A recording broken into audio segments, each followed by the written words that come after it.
Discrimination is the unequal treatment of an individual or individuals on the basis of a protected characteristic, which is a characteristic listed under the Equality Act. These include age, disability, race, religion or belief, sexual orientation, sex, marriage and civil partnership, and gender recognition.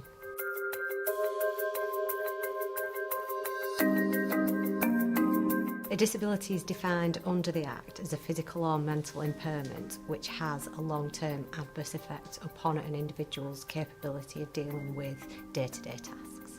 The Equality Act outlaws direct and indirect discrimination, harassment and victimisation, and in circumstances where an individual holds the protected characteristic of a disability, it also protects them against any discrimination arising from said disability or a failure by an organisation to implement reasonable adjustments to assist them.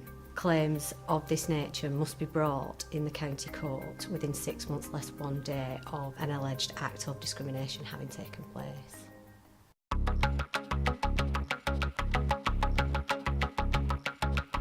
Less favourable treatment by housing providers, whether they be private landlords, housing associations or councils, could take the form of a failure to provide an individual with directions and assistance on the bidding processes despite their knowledge of a disability.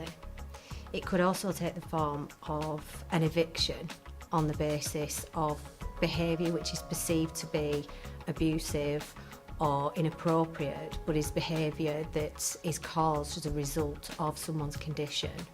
Or alternatively, it could take the form of a failure to make reasonable adjustments to a property on the basis that the individual needs them due to the physical disability.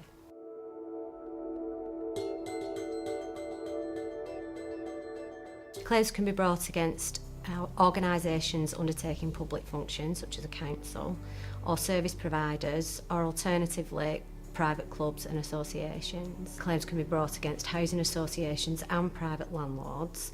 They are considered to be service providers under the Act. Stephensons have a specialised discrimination law team. We deal with negotiating settlement and bringing claims, taking claims to trial on a daily basis. We can first of all discuss the proposed claim with you, engage in obtaining all of the relevant information to the dispute and assessing that to give you an informed opinion as to whether it's something that should be taken through the courts. Thereafter, if it is a case where we have determined that it should be taken to the court, then we can assist, advise and represent you all the way through to trial.